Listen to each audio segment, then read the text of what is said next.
Assalamualaikum warahmatullahi wabarakatuh. Perkenalkan, nama saya Ramadhani Ikhlas. Saya mahasiswa jurusan Ilmu Hukum Universitas Islam Negeri Sultan Syarif Kasim Riau. Di video kali ini, saya akan membahas tentang hak asasi manusia terkait konseptualisasi hak asasi manusia dalam perspektif Islam.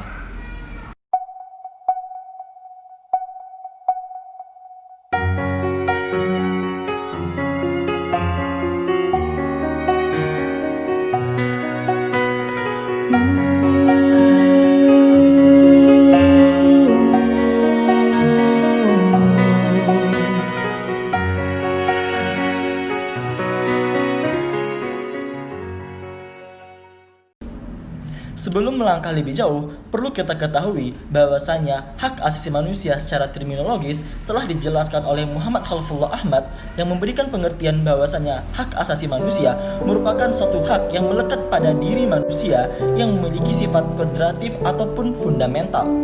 Dan juga bahwasanya hak ini merupakan suatu anugerah dari Allah Subhanahu wa taala yang Maha Kuasa yang harus kita jaga, dihormati, dan harus kita lindungi oleh individu, negara, maupun masyarakat.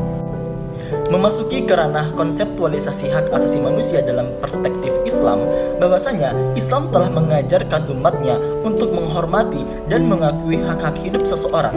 Dan Islam juga telah mengajarkan bahwasanya hidup dan mati adalah dalam kuasa Allah Subhanahu wa taala yang Maha Kuasa, sehingga ini menjadikan suatu hak mutlak bahwasanya tidak dapat seorang pun mengganggu hidup orang lain.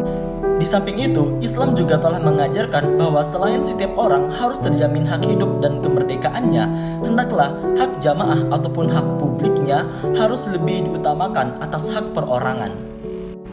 Ajaran Islam tentang hak asasi manusia itu sendiri dapat kita jumpai dalam sumber utama ajaran Islam, yakni Al-Quran dan Hadis yang merupakan sumber ajaran normatif ajaran Islam.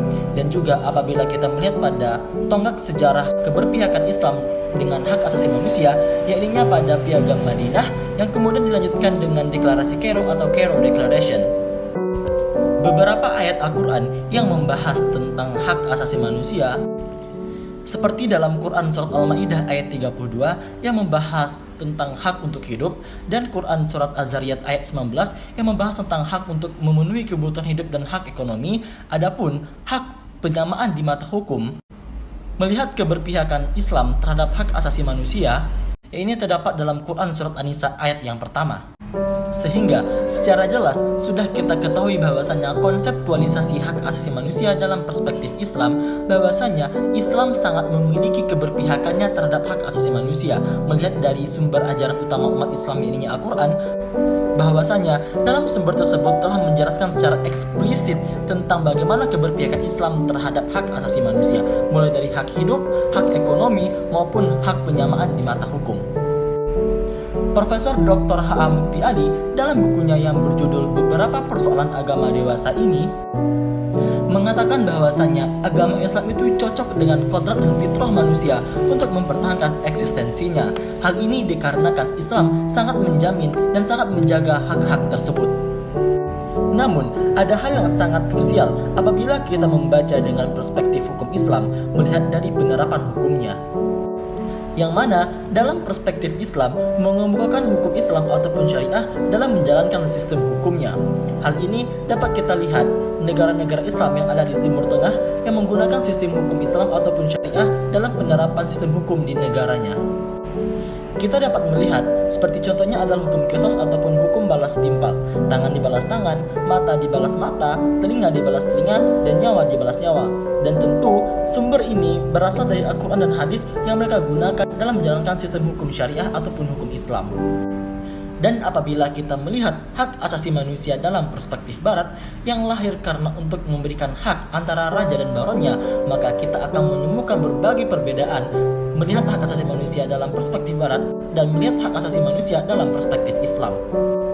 Perbedaan hak asasi manusia dalam perspektif barat dan hak asasi manusia dalam perspektif Islam seperti kita lihat dari sumbernya, bahwasanya hak asasi manusia dalam perspektif barat itu bersumber dari filosofi, sedangkan hak asasi manusia dalam perspektif Islam itu bersumber dari Al-Quran dan Hadis. Dan juga perbedaan hak asasi manusia dalam perspektif barat dengan hak asasi manusia dalam perspektif Islam itu terdapat pada sifatnya, yang mana HAM dalam perspektif barat memiliki sifat antroposentris, sedangkan HAM dalam perspektif Islam itu memiliki sifat teosentris. Dan juga perbedaan hak asasi manusia dalam perspektif Barat dengan hak asasi manusia dalam perspektif Islam, yakni hak asasi manusia dalam perspektif Barat lebih mementingkan hak daripada kewajiban, sedangkan hak asasi manusia dalam perspektif Islam itu lebih mementingkan keseimbangan antara keduanya. Dan jelas sudah kita melihat konseptualisasi hak asasi manusia dalam perspektif Islam yang memiliki sifat teosentris dan bersumber kepada Al-Quran dan hadis yang merupakan acuan utama dalam ajaran Islam.